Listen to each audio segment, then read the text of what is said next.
welcome back to the Boropolis Podcast. As usual, I'm joined with Nathan, and quite strangely enough, Nathan, for the first time in what feels like a long, long time, we have another defeat to talk about. Obviously, 2 podcasts on the bounce with 2 defeats on the bounce, and almost similarly to Luton, there's not really too much of a negative feel about things because of the fact, I guess, our real season starts the week after next, I suppose. But apart from what we had to endure today, Nathan, how has your bank holiday weekend been? It would have been all right had I had a day out at Rotherham today, but yeah, been caught with a cold in the last few days, so that's put a spanner in the works for my bank holiday weekend, ruined my trip to Rotherham, and yeah, oh well.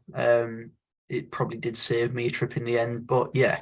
What about yourself, Chris? How's yours going? Yeah, nice and fresh, actually. Usually most people are going out on bank holiday. I thought I'd stay and had some family over yesterday. Nice Sunday dinner. Thought it would be perfect. Wake up fresh Monday, watch the Middlesbrough match, convincing win, and feel really confident going into the final game of the season against Coventry. What we got was quite the opposite. Do you know what I've only just realised as well? I've been thinking it, well, whilst we've been introducing the podcast for the last few weeks. I always say hello and welcome to the Boropolis Podcast YouTube channel. Well, actually, I guess I probably shouldn't say that because we do also have audio listeners. So we're not completely ignoring the audio listeners. But from now on, Nathan, if I do say welcome back to the Boropolis Podcast YouTube channel, then we're retaking because we don't want any of our audio platform listeners to feel left out at all. It's probably going to be a quick one, isn't it, Nathan? But obviously, Rotherham today, we're recording really as quick as we have done following full-time all season, to be honest. It's only, an hour after full-time. We were obviously beaten 1-0 in a game that saw Rotherham confirm their survival in the Championship for this season. What do you think is best to start on, the action or the injury front? Because I think last week's podcast was similar in the sense that the result was probably secondary to the injury list. Yeah, I think it's got to be the injuries. Firstly, especially with the news that sort of broke a few days prior to, obviously, the game, which was video footage of Aaron Ramsey back at Aston Villa at their training ground at Bodymore Heath, alongside his brother Jacob. It was posted on a Villa player's Instagram story, and I don't know who spotted it, but whoever did, fair play to them, because it's probably taken some digging to find that if you're not a Villa fan, or don't have any mates that are Villa fans either. But yeah, Aaron Ramsey back at Aston Villa. It did spark quite a lot of conversation, whether he's out for the season or whether on the hopeful front that he's simply back at Aston Villa, because he is a loan player, and some clubs are weird in the way that they work with loan players, that they like to do their own treatment when they're injured. So yeah, luckily that was sort of cleared up a little bit by Michael Carrick post Rotherham, but yeah, the injury front was is certainly a massive topic of conversation. But we were lucky heading into this game that we did see some improvements on that front, with 3 injured players back in the squad: Riley McGree, Paddy McNair and Tommy Smith, all back in the squad for this game, which is fantastic. We were initially going to see only one of them in the starting 11, with McGree coming in, but we ended up seeing 2 as our captain, Johnny Howson, pulled out in the warm-up with injury. So yeah, just as things look to be getting better, you get smacked right back down to earth with another player that's going to be a big miss if it's a serious injury. Yeah, Obviously, we'll speak about Housen and obviously the importance that he has in this starting 11, but also after full time, we obviously saw Carrick's comments to the written press, and we now also know the reason behind Ryan Giles' absence in today's squad was a knock in training that has kept him out of training for a few days. So despite regaining 3 of those from the injury list, we've now added an extra 2. Obviously, Michael Carrick wasn't really able to sort of add much context or further information in terms of timescales or the severity of those injuries, but regardless, it's not really ideal preparation going into such a crucial period of the season. Obviously, with Housen, he was set to play centre half again today, Nathan. I guess the major positive is, luckily, we had Paddy McNair to come back in. I think most people, including ourselves, even last podcast, we sort of were basically weighing up if certain injuries are going to miss the playoffs, who are the most critical in terms of getting them back in. And whether that be Dale Fry or Paddy McNair, we both agreed that it was essential that one of those were going to be back. Obviously, it was Paddy McNair. But in terms of Johnny Housen, of course, we don't have a timescale yet, but what a miss that would be if it does turn out to be more serious than perhaps we know of, because actually, I don't even think Michael Carrick himself knows yet. It was just a feeling that Housen had in the warm-up, he said, post-match. So it's a real worry for me. Yeah, it's a massive, massive miss if he is to miss a few weeks or even just 1 or 2 games. He is pivotal to the way that we play, whether he's playing in central midfield or whether he's playing at centre half. He's so calm on the ball and just helps us tick no matter where he plays.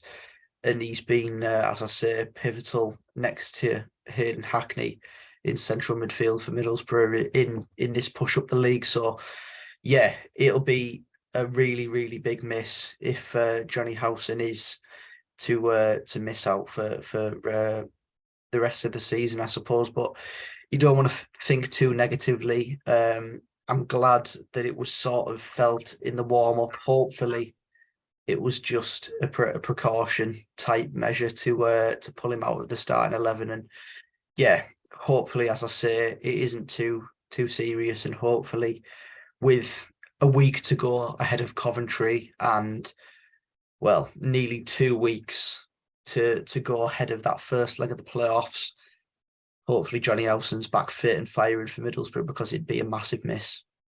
Yeah, it absolutely would, wouldn't it?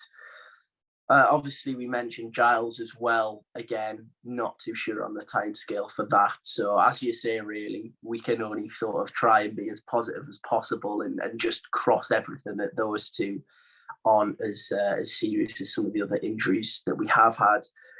Going into the game, Nathan, obviously we got that late change, but you mentioned 3 faces back from the injury list. In terms of the team that started the game, how did you feel about that? Yeah, I felt it was quite strong, really. Of course, Riley McGree coming back in was a massive bonus because it meant that we didn't have to watch Mark Bowler play at left attacking midfield. It meant that Mark Bowler would drop into left back, and that obviously sort of coincided with Giles not being in the squad. So it looked a little bit more comfortable in terms of players fitting into their usual roles. Also, of course, we looked a bit stronger than last week in terms of Hayden Hackney coming in as well. Chuba Akpom coming in, massive, obviously. Chuba in search of getting 30 goals for the season. That will have been his aim prior to kick off.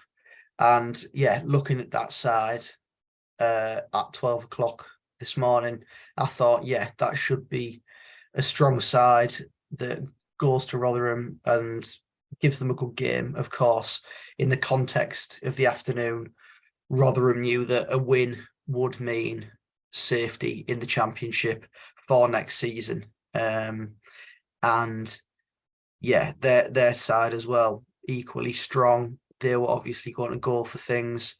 And yeah, whilst Borough's side looked strong on paper, whether or not our players were going to be going full throttle in this game ahead of the playoffs was a different question as well. Yeah, absolutely. And obviously, in terms of the game, listen, we'd usually sort of go through individual moments and chances and things like that. And in fairness, there wasn't actually a great deal of clear-cut chances. Obviously, McGree has one cleared off the line early, but the major talking point really is the red card, isn't it? And we might as well go straight to it, Nathan. Straight away, I'm just going to ask you yes or no. Interesting one. I think with my biased hat on, definitely not, because I feel that there are players that are there to get round on the cover.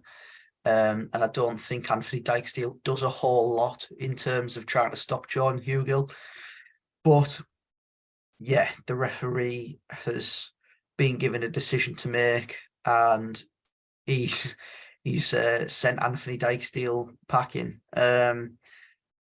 The frustration for me is the fact that it's come in the final seconds of stoppage time at the end of the first half, and it simply looked like all Rotherham were going to do was take this goal kick, and that'd be the halftime whistle blown, and they've won a flick on and ended up having a chance where they've been able to get a Middlesbrough player sent off, and yeah, at the end of the day, it's ruined what would have been a good second half as well, really, because the game was pretty even in the first half. Both sides didn't create too many chances, and it teed up a second half that would have been pretty open, I would have felt, because of course Rotherham knew that a point wouldn't have really helped them too much. They needed to get that win ahead of the weekend in the final game of the season away at Wigan. But yeah, a silly sort of situation to put the referee in, and yeah, you know what the referees in the Championship are like. And yeah, of course, Keith Stroud has been a referee over the years that has been well known for being incompetent, and yeah, certainly question marks have been raised over his ability in this one. What did you make of the decision, Chris? Did you think it was a red card? Yeah, as you say, you know, even without sort of my Middlesbrough tinted spectacles on, I look at the incident. I've watched it back 5, 6, 7 times now, and I'm yet to see an angle where I'm convinced that it's a red card. I think Dijksteel's got enough cover. Paddy McNair and Lenihan are in shot. And perhaps more worryingly from the referee's point of view, I'm not even sure that Dijksteel initiates the contact. I don't know if Hugill sort of throws himself into Dijksteel and is maybe a little bit clever about it in terms of he knows he's going to bounce off one of the defenders. And yes, okay, he's in a good position where if he nicks the ball and goes past 3 of the defenders, which are sort of grouped together, then he's through on goal, or he's made his way into the penalty area. But actually, I'm just, again, you use that perfect word that have summed up a lot of officiating this season throughout the EFL and even in the Premier League: incompetent. Keith Stroud, we know over the years he's proven that he's not a great referee. He seems to have a little bit of history with Middlesbrough in terms of there's a few decisions that have gone against us over the years. And you know, when you look at referees and think of the good ones, it's always referees that sort of keep themselves out of the limelight. You know, a referee's had a good game if he's sort of managed to stay out of the headlines. And in Keith Stroud's way of officiating, he seems to actually enjoy being in the headlines and creating and sparking controversy. And that's exactly what he's done here. second week in a row where, in my opinion, we've been let down by EFL referees. And of course, I mean, as always, the conspiracies are out in full force. I don't know if there's truth to it or not, but supposedly a Luton fan. And some may say, well, there's nothing riding on it, but there was still potentially a third place finish for Borough up for grabs. And if that is the case, personally, I feel he should be nowhere near refereeing a Middlesbrough match. That's just my personal opinion, because it can still affect the outcome of the season. And who knows, it may have affected who we play in the playoffs. Obviously, we now know that it will be fourth position. We don't know our opposition yet. But yes, as I say, it's never a penalty. It's never a red card, I should say. I've still got last week's incompetent referee in my mind still. But yes, it's not a red card for me. And even more frustratingly, you've got to feel for Anfernee Dijksteel, because he's just managed to get himself back in the team. And timing-wise, yes, potentially Tommy Smith may have come back into the fold. But the one game where Tommy Smith gets himself back onto the bench, he's definitely lost his place now for at least the Coventry game, because he's probably not going to be available. I think the club may appeal it, but even then, I'd be shocked. I never feel confident with appeals, and I know we've had a few rescinded over the years. But yeah, I more feel for Anfernee Dijksteel more than anything in this situation, because he's kind of helpless, and it's just a rotten decision again. Yeah, and I wouldn't even take the risk of appealing it, because of course it can be doubled and things like that if appeals get rejected. So I'd just rest him for the Coventry game and then move on to the playoffs. But yeah, another decision that's gone against Middlesbrough this week. 2 weeks on the bounce now. As I said on Twitter earlier, I said, let's not make it a hat-trick next week. Yeah, hopefully that's all Middlesbrough's shit decisions gone against them for this season, because 2 in a row has been hard to take. But at least they've been in games where, yeah, there's not a whole lot riding on them.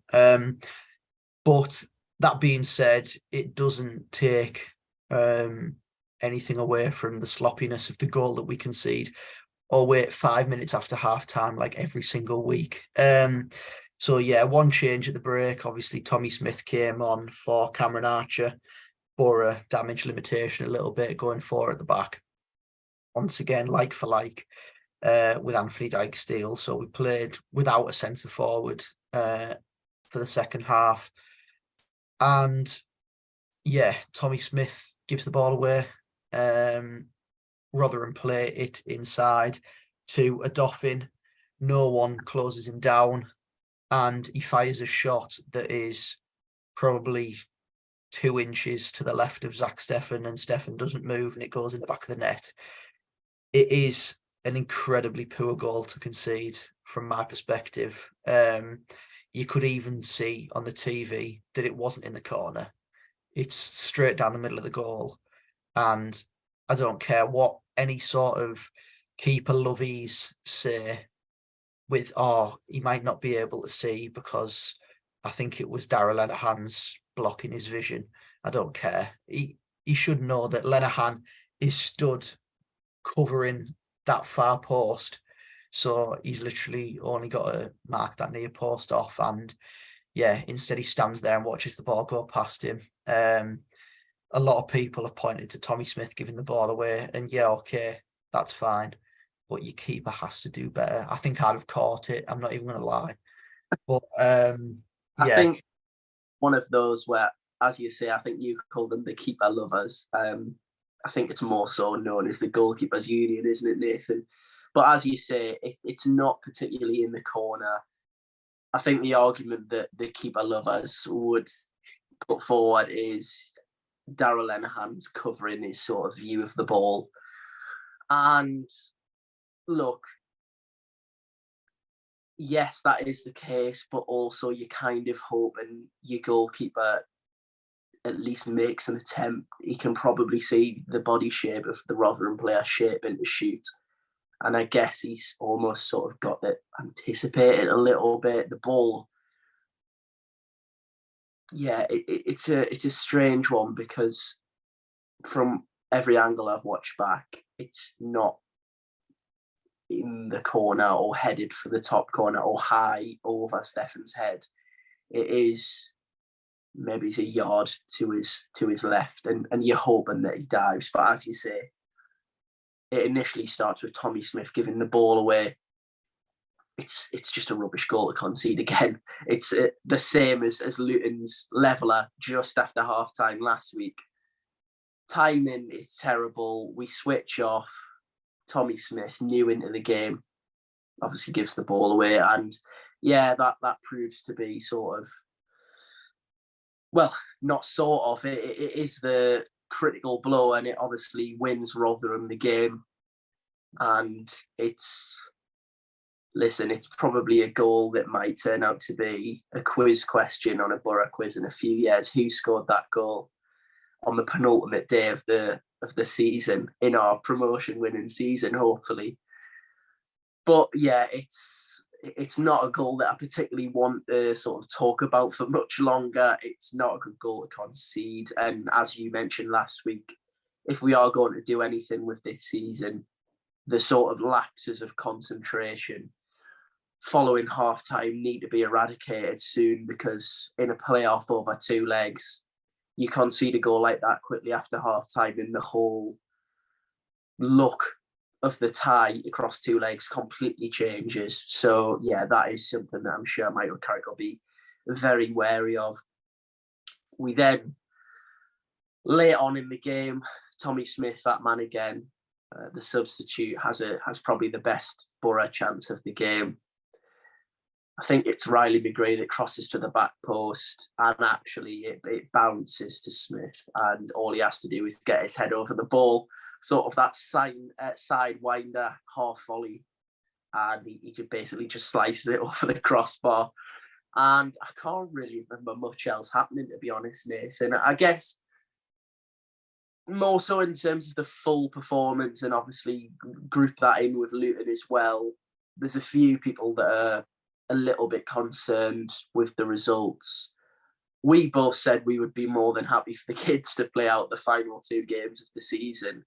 And it'd just be interesting to hear your take on that, because obviously we have Coventry left before the playoffs get underway, but it's not ideal preparation, isn't it? No, it's not. And for that, I'd probably go full strength against Coventry. I'm not going to lie. I would try and build some momentum. Play these next week. I think they'll be up for it because they need something to secure their place in the playoffs. And yeah, I'd possibly try a few things out as well with our full strength side, but try a few things out, sort of to lead Coventry into a bit of a false sense of security a little bit, because at the minute it looks like it's going to be them in that fifth spot that will be playing over two legs in the playoffs, in the semi-finals. And of course, with them coming up next week, it's sort of like a dress rehearsal a little bit for the playoffs. Yeah. Which, I mean, you can look at it two ways, because we're already there. They have to get themselves there, and they'll no doubt be going full strength next week to get themselves in the playoffs. So you can either look at it from, we can rest a few players ahead of the playoff semi-finals, or you can go full strength and give them what for, and hopefully give them a really good game and sort of make them feel like, oh well, we don't want to play these because they're quite good. And hopefully that'll work in our favour. But yeah, we'll have to wait and see. But yeah, I think that performances, especially the Luton game, I thought we played quite well throughout that. Today, whilst we dominated a lot of possession, we created a few chances in the first half, nothing too serious. Of course, McGree had that one cleared off the line, and if it wasn't for a touch from Johansson, it goes in and we're 1-0 up. I think that yeah, today we were a little bit below par in that first half, but in the second half we couldn't really do a whole lot. Down to 10 men, chasing the game as well. Immediately after half time, throw our own sloppy bit of play where we concede a stupid goal. But yeah, I wouldn't get too wrapped up in the results, really. I think that it's all about maintaining performances, and whilst today wasn't quite as good as Luton, I still think that there are some positive signs there in both games where you can take things from them and think, all right, well, we are still moving in somewhat of a good direction. So yeah, I wouldn't get too carried away. But yeah, it leads us in nicely to next week and a playoff dress rehearsal as well. Yeah, just on obviously the two results. Listen, I think what Michael Carrick and that squad have earned definitely is all of the supporters' trust. And although the sort of typical Borough mentality creeps in and you almost are scared to trust, scared to commit to this group of players and put your heart in their hands almost, I do sort of take almost definitely the results with a pinch of salt. And also even certain performances and the lineups and personnel, you think of it from a mentality point of view. They are in the playoffs. They know what is at stake. And even from that, from a mental point of view, you almost think some of the players may be thinking, even if it's not at the forefront of their minds, in the back of their minds, subconsciously, they're probably thinking, well, should I really chase that ball for an extra yard? Or should I really stretch to make that tackle when I know what's ahead and when I know that my starting place could be on the line? And I think that also should probably be factored in. And that's why I'm not too caught up. Listen, what I will say is the injury problems are very inconvenient. And as we mentioned last podcast, Patrick Bamford, you don't want that will they, won't they sort of narrative developing going into the playoff games and thinking, well, is he going to make it? Is he not? Are we going to throw a player in here that's 70% fit? Or do I play someone else that hasn't played for, I don't know, 4-6 weeks? I think it's even longer in the case of Dale Fry now, if he was to sort of make a sudden recovery towards the end of the season. But yeah, I think the best way to describe it is not ideal. And that is mainly down to the injury front rather than the performances. I don't look too much into the performances, and I certainly don't look into the results. But as you say, we face Coventry next week. And actually, currently there's a game on which may have an impact on that. I think Blackburn Luton has kicked off by now. And I believe Blackburn pretty much need to win to basically scare Coventry a little bit more. And look, as you say, that game for Coventry, they have so much more at stake. If Blackburn do go and beat Luton in this kick-off tonight, then Coventry are sort of, again, looking over the shoulders a little bit and thinking, well, we can't really afford to go to Middlesbrough and get beat. You'd be thinking at that point that they probably need to get at least a point, perhaps. And I know their goal difference, I think, is a little bit stronger. In fact, a lot stronger than Blackburn's for sure. But some of the other teams, obviously Sunderland remain in the picture, Nathan. I know that'll terrify you and a lot of Middlesbrough fans. But yes, as you say, it's really, they have everything to lose in this fixture. So you don't really see them potentially resting players. And obviously we know their main threat, the big Swede up top.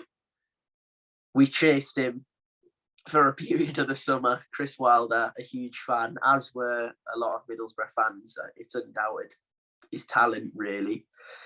And yeah, we'll have to keep a close eye on him because we know what a tricky customer he can be. But yeah, Nathan, how do you feel sort of going into that?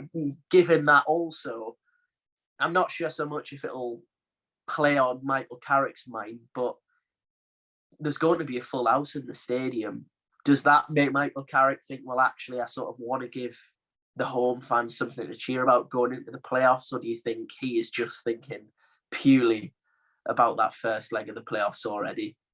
I think as a fan, even though it is sort of the last game of the season, it's a sold out Riverside and things like that, I'm thinking about the first leg of the playoffs as well. Oh, I really don't care about next week, I'm not going to lie. And I think that the reason that it is a sold out Riverside is because people were expecting something possibly a little bit more on this game, which is fine. But yeah, it hasn't felt that way. And the game is pretty much a dead rubber for Middlesbrough in this one, although it would kind of be funny if things worked out in a specific way that resulted in Middlesbrough causing a bit of heartbreak to Coventry in this fixture with a sold out away end as well. But yeah, I think that as a fan and someone that would be siding with Michael Carrick if he thinks in a particular way, is that yeah, you'd be having one eye on the weekend after with the playoff semi-final, which would be the away fixture at one of the CBS, Ewood Park, the Den, or the Stadium of Shite. Sorry, Light. And yeah, I think that I'd be looking towards the playoffs as well. yeah. Although it will be a good test coming up against Coventry. I think that should Blackburn win this game, then if Blackburn win this game, then they are on to 68 points as well, which is one behind Coventry. But I didn't realise there West Brom are still in with a shout as well. West Brom have got Swansea away on the last day. So yeah, there's a number of different circumstances that could still happen on the final day, and Coventry probably need a point probably on the final day, which means that they could be coming here and just trying to put 11 men behind the ball and trying to hit Middlesbrough on the break, which, I mean, I wouldn't mind if they did that, but I wouldn't overstretch ourselves either if that is to be the case. If they want to come here and put 11 men behind the ball, then I wouldn't be taking any risks in terms of attacking them. I'd just pass the ball around the back and play out a dead rubber. I wouldn't really care. It would mean that we wouldn't have any sort of strenuous task of getting 3 points and putting any strain on any of the first team players that will be playing in the first leg of the playoffs. So yeah, I wouldn't be worrying too much about next week, although a packed out Riverside will give a good atmosphere and hopefully scare the life out of Coventry a little bit. Yeah, let's hope so, Nathan. One thing that actually, you mentioned the thought of potentially upsetting someone's season and giving someone else a little bit of heartbreak. I'm starting to grow quite sick of other teams celebrating in front of us. We had it with Burnley being promoted at the Riverside. Today we had Rotherham celebrating surviving. I think it's about our time to actually celebrate in front of someone else or upset someone else and ruin the party. I mean, we save our celebrations for, dare I say, Wembley. But listen, as we've said, the pressure is all on the Sky Blues. It'll be a good atmosphere at the Riverside. I think it's probably too early to hit panic stations just yet. We'll obviously know our opponents at the close of play next Monday. And Nathan, unless there's anything else that needs to be said, I think that wraps us up with quite a quick podcast, but obviously one we needed to quickly do before the end of the regular season. Yeah, the penultimate podcast. And as you mentioned there, Chris, two teams have been celebrating against us so far this season in different circumstances as well, albeit. But yeah, I'll happily wait to sort of burst into ecstasy come the end of May, if that is how it should be. So yeah, I don't mind watching these clubs do whatever they do, as long as we get our own little bit of party in the next couple of weeks or so. But 3 or 4 podcasts to go. So yeah, very exciting. Hopefully it is the maximum number of podcasts that we can possibly go to. So yeah, hopefully in the next couple of weeks or so, the Borough injury list is well and truly wiped clean, in a hopeful world. And yeah, it'd be funny if Borough upset the party next week. But yeah, we'll be back next week. We will. All that's left to be said, as always, if you've watched on YouTube, please do like and subscribe. Audio platforms, please do remember to give us a kind rating or review. And Nathan, that is us for this week. We will see you again next week with another episode of the Boropolis Podcast.